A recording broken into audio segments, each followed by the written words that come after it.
سورہ البقرہ آیت نمبر 203 اور 204، پارہ نمبر 2۔ اعوذ باللہ من الشیطان الرجیم، بسم اللہ الرحمن الرحیم، واذکروا اللہ فی ایام معدودات، فمن تعجل فی یومین فلا اسم علیہ ومن تأخر فلا اسم علیہ لمن اتقى واتقوا اللہ واعلموا انکم الیہ تحشرون۔ ومن الناس من يعجبك قوله في الحياة الدنيا ويشهد الله على ما في قلبه وهو ألد الخصام۔ وَاذْكُرُوا اللَّهَ فِي أَيَّامٍ مَّعْدُودَاتٍ، اور یاد کرو اللہ تعالیٰ کو، ذکر کرو اللہ تعالیٰ کا، فی ایام معدودات، گنتی کے چند دنوں میں۔ فمن تعجل، پس جو جلدی کرے، فی یومین، ان 2 دنوں میں، فلا اسم علیہ، تو اس پر کوئی گناہ نہیں۔ ومن تأخر فلا اسم، اور جو تاخیر کرے تو اس پر بھی کوئی علیہ، تو اس پر بھی کوئی گناہ نہیں۔ جو ان 2 دنوں سے جلدی کرے اس پر بھی کوئی گناہ نہیں، اور جو تاخیر کرے اس پر بھی کوئی گناہ نہیں۔ لمن اتقى، اس شخص کے لیے جو تقوی اختیار کرے، جو ڈرتا ہو۔ واتقوا اللہ، اور ڈرو اللہ تعالیٰ سے۔ واعلموا، اور جان لو، انکم، بے شک تم، الیہ، اسی کی طرف، تحشرون، جمع کیے جاؤ گے، لوٹائے جاؤ گے۔ حج کے مناسک بیان ہوئے گزشتہ آیات میں، پھر حج ختم ہونے کے بعد 10 ذی الحج کا حکم بیان ہوا، 11 ذی الحج کا حکم بیان ہوا کہ اس دن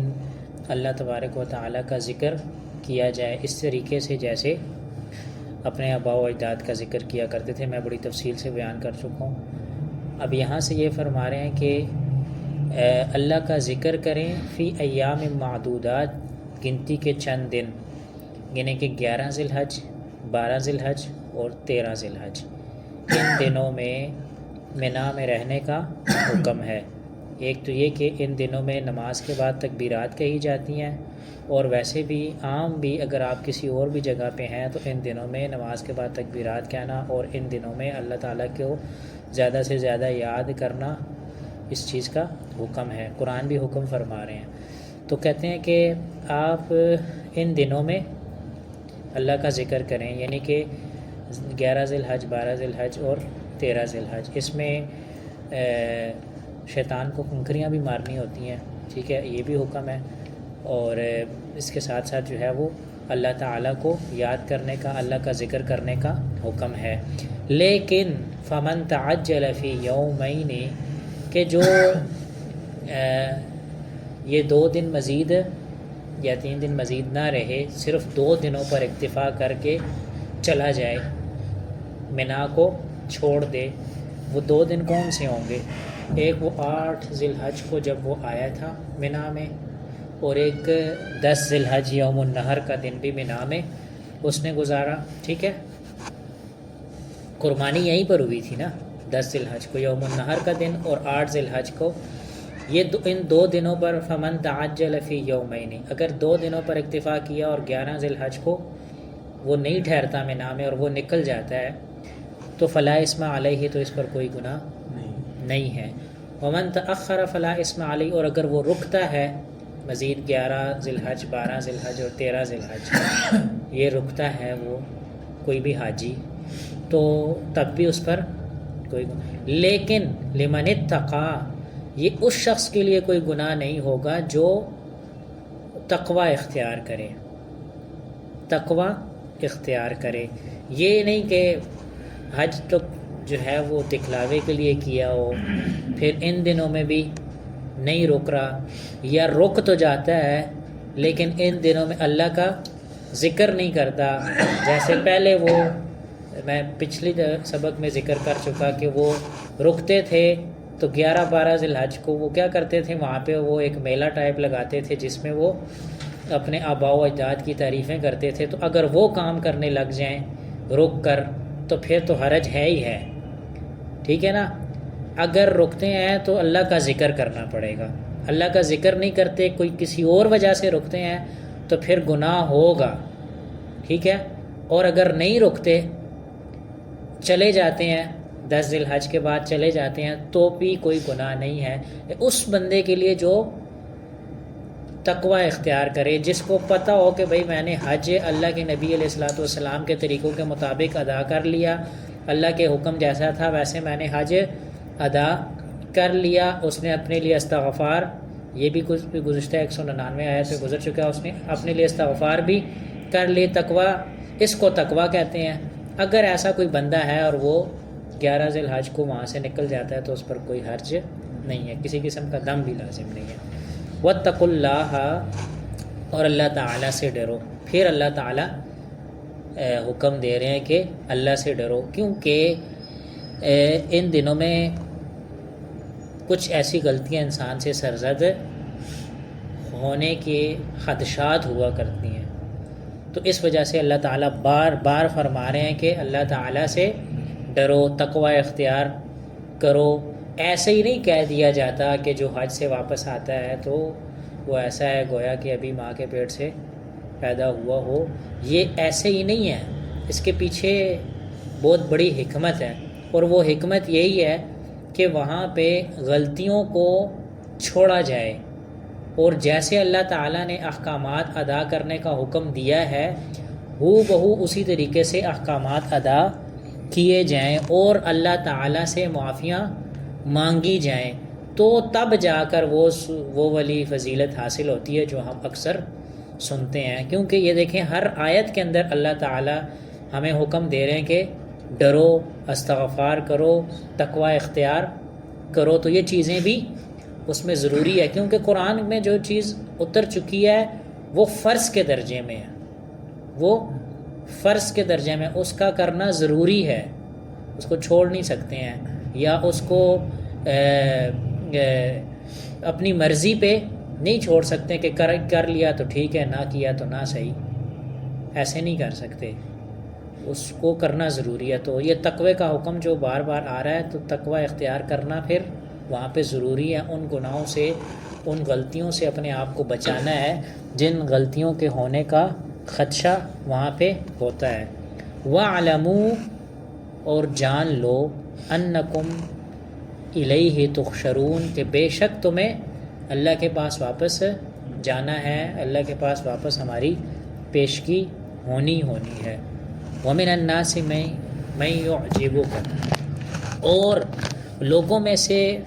کچھ ایسے بھی ہیں، وَمِنَ النَّاسِ مَن يُعْجِبُكَ، کچھ ایسے بھی ہے کہ پسند آتی ہیں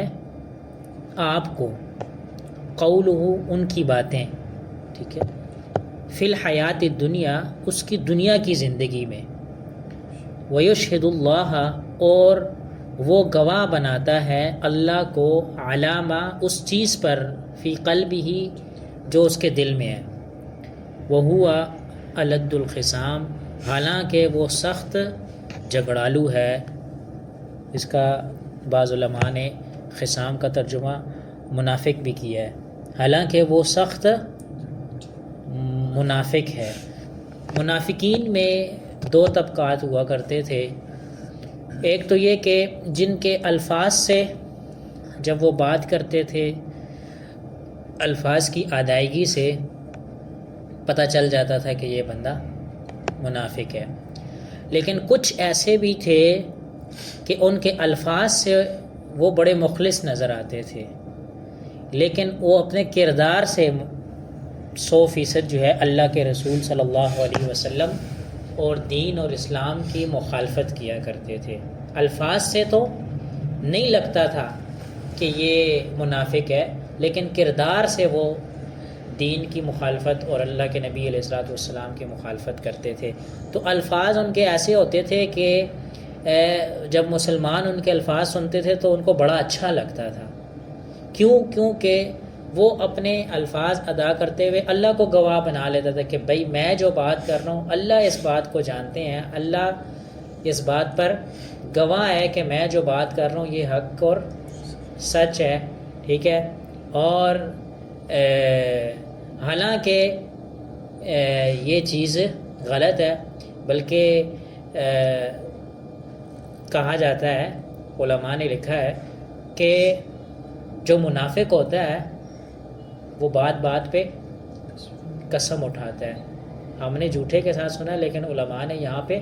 منافق کا لفظ ذکر کیا ہے کہ منافق کے اندر یہ خصلت ہوتی ہے کہ وہ بات بات پہ قسم اٹھاتا ہے، اور یہ وہ والی قسم ہے منافقت کی جو بدترین قسم ہے۔ میں دو قسمیں ذکر کر چکا ہوں، ایک وہ کہ الفاظ سے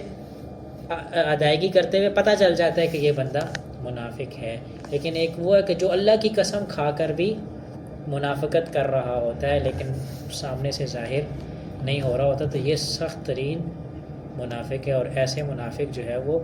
جہنم کے سب سے آخری جگہ میں ہوں گے، سب سے آخری جہنم ہے، وہاں پہ ایسے منافقین کو ڈالا جائے گا۔ اللہ تبارک و تعالی ہمیں صحیح دین کو سمجھ کر اس پر عمل کرنے کی توفیق عطا فرمائے۔ سبحانک اللہم و بحمدک، نشہد ان لا الہ الا انت، نستغفرک و نتوب الیک۔ سبحان ربک رب العزۃ عما یصفون وسلام علی المرسلین والحمد للہ رب العالمین، آمین۔